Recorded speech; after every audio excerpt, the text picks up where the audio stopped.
Hello everyone, welcome to my channel learn with Faiza.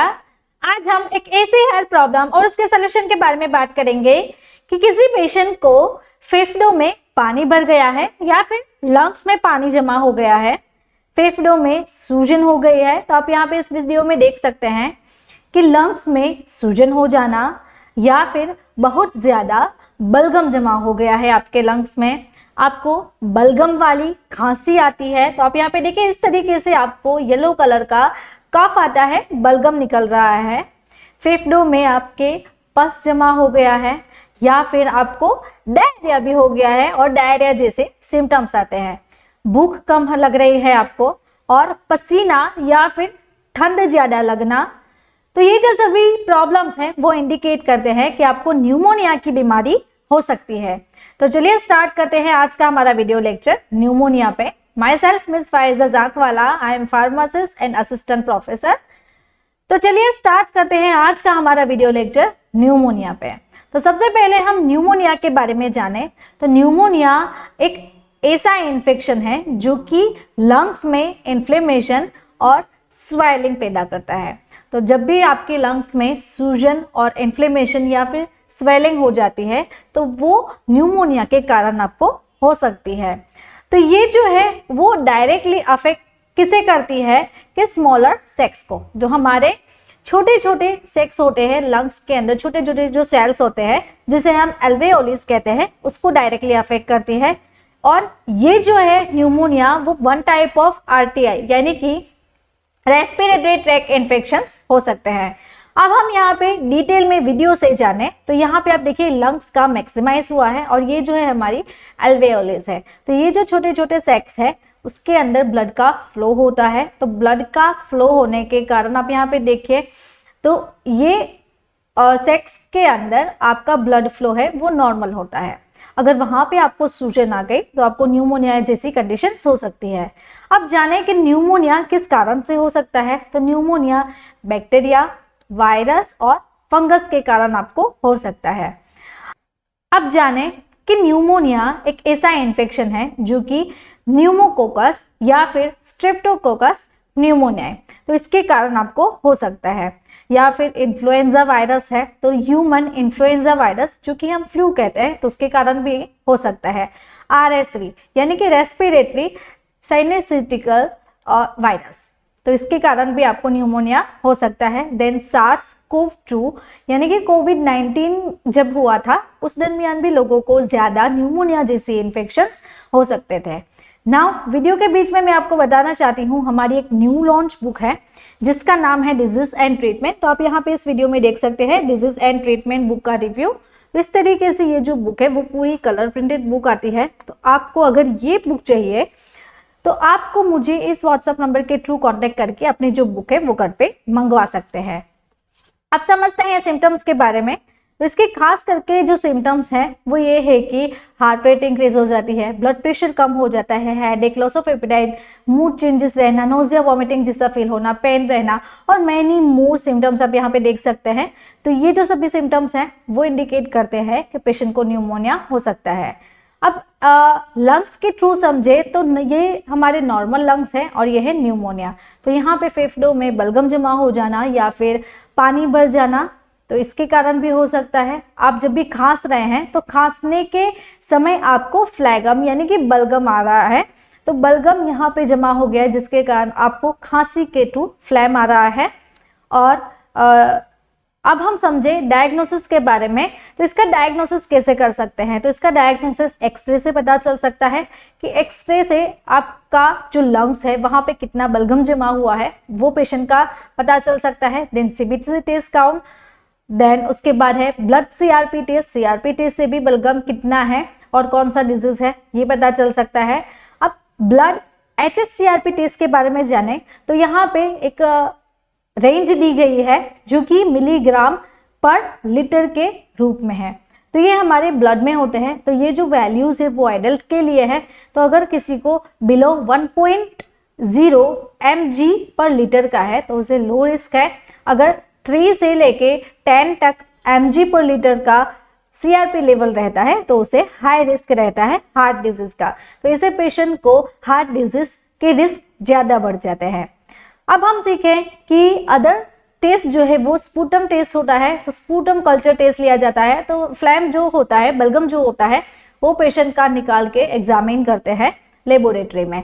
उसके बाद blood oxygen level test, तो SpO2 जो test रहता है उससे भी पता चल सकता है कि कितना लेवल का न्यूमोनिया पेशेंट को है। अब ट्रीटमेंट के बारे में जानें कि इसका ट्रीटमेंट कैसे हो सकता है, कैसे इसका इलाज हो सकता है।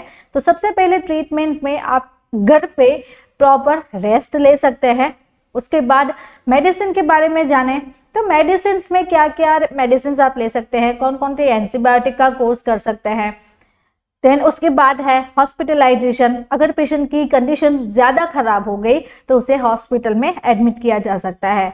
देन पेशेंट को रेगुलरली पानी ज़्यादा पीना है, 5 से 6 लीटर पानी दिन में आप ले सकते हैं।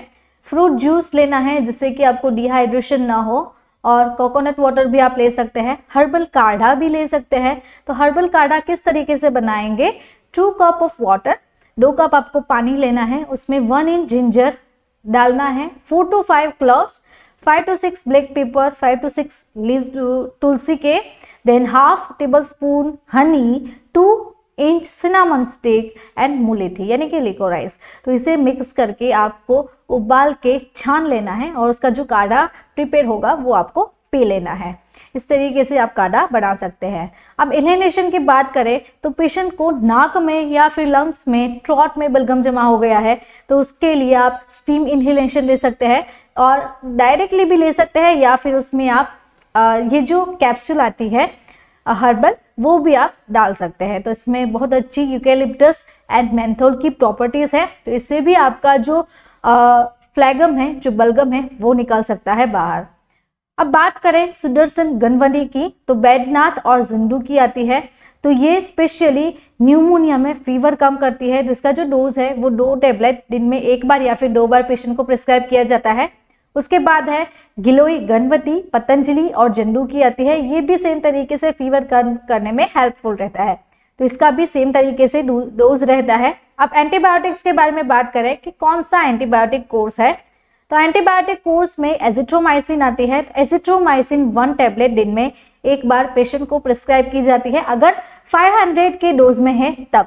अगर 250 के डोज में है तो पेशेंट को दिन में 2 बार प्रिस्क्राइब किया जाती है। तो यहाँ पे 250 भी है, अगर किसी को 250 सजेस्ट करते हैं तो पेशेंट को दिन में 2 बार प्रिस्क्राइब करते हैं। नाउ वीडियो के बीच में मैं आपको अगेन बताना चाहती हूँ, हमारी एक न्यू लॉन्च बुक है जिसका नाम है डिजीज एंड ट्रीटमेंट। तो आप इस वीडियो में इस तरीके से हमारी ये जो बुक है पूरी कलर प्रिंटेड बुक आती है, तो आप इसे लेना चाहते हैं तो मुझे इस व्हाट्सएप नंबर के थ्रू कॉन्टेक्ट करके अपनी जो बुक है वो घर पे मंगवा सकते हैं। नाउ अदर मेडिसिन के बारे में बात करें, जैसे कि सिफारॉक्सिल का डोज 1 टैबलेट दिन में 1 बार या फिर 2 बार रहता है। उसके बाद है टेक्जिम OCV, इसमें सिफेक्साइम एंड पोटेशियम क्लेवालुनेट के कॉम्बिनेशन में अच्छी मेडिसिन आती है। तो ये जो मेडिसिन है वो पेशेंट को 1 टैबलेट दिन में 1 बार या फिर 2 बार प्रिस्क्राइब किया जाता है।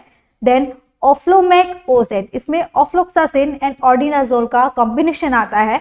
तो ये अच्छी एंटीबायोटिक है, मैक्लियोड्स फार्मास्यूटिकल कंपनी बनाती है। पेशेंट को 1 टैबलेट दिन में 1 बार या फिर 2 बार प्रिस्क्राइब किया जाता है।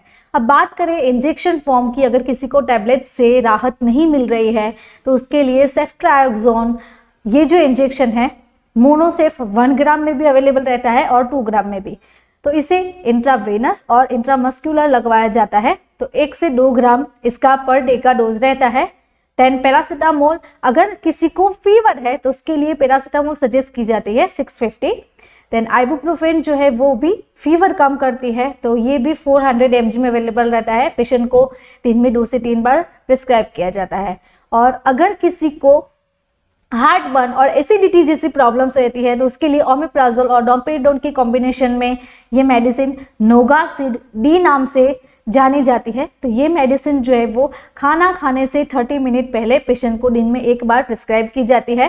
देन विटामिन C, अगर किसी को सप्लीमेंट्स की डेफिशिएंसी हो गई है तो vitamin C Limcee chewable tablet आती है, तो पर डे पेशेंट को 1 टैबलेट लेने की होती है। देन जिंकोविट, पेशेंट को इम्यूनिटी बूस्ट करने के लिए मल्टीविटामिन्स, जो मिनरल्स है वो सप्लीमेंट्स लेने के लिए जिंकोविट दिन में 1 बार पेशेंट को 1 टैबलेट सजेस्ट की जाती है। उसके बाद है डेक्सोना, तो डेक्सोना में डेक्सामिथाजोन कंटेंट आता है। तो ये जो डेक्सामिथाजोन कंटेंट है वो 0.5 से लेके 10 mg पर डे पेशेंट को प्रिस्क्राइब किया जाता है। ब्रोंकोडायलेटर्स यानी कि हमारी जो ब्रोंकियोल्स है, अगर वो न्यूमोनिया में किसी पेशेंट की श्रिंक हो गई है, उसका डायमीटर छोटा हो गया है, तो डायलेटर से ही पता चल सकता है कि ये ब्रोंकियोल्स को डायलेट करेगी यानी कि चौड़ा करेगी। तो इसमें साल्ब्यूटामोल सल्फेट कंटेंट आता है। तो ये जो ड्रग है वो पेशेंट को दिन में एक टेबलेट एक बार या फिर 2 बार प्रिस्क्राइब की जाती है। यहाँ पे दूसरी भी है जैसे कि लिवोलिन रैप्स्यूल्स। तो रैप्स्यूल्स को आपको इन्हेलेशन के लिए यूज करना है, तो आप इन्हेलेशन के थ्रू ये मेडिसिन पेशेंट को प्रिस्क्राइब कर सकते हैं। तो अगर आपको मेरा ये वीडियो अच्छा लगा तो आपको ये वीडियो भी अच्छा लगेगा। ऐसे ही डिजीज एंड मेडिसिन के बारे में आपको जानकारी चाहिए तो आप मेरे चैनल को सब्सक्राइब करें और बेल आइकॉन को टर्न करना ना भूलें। Thank you for watching my video.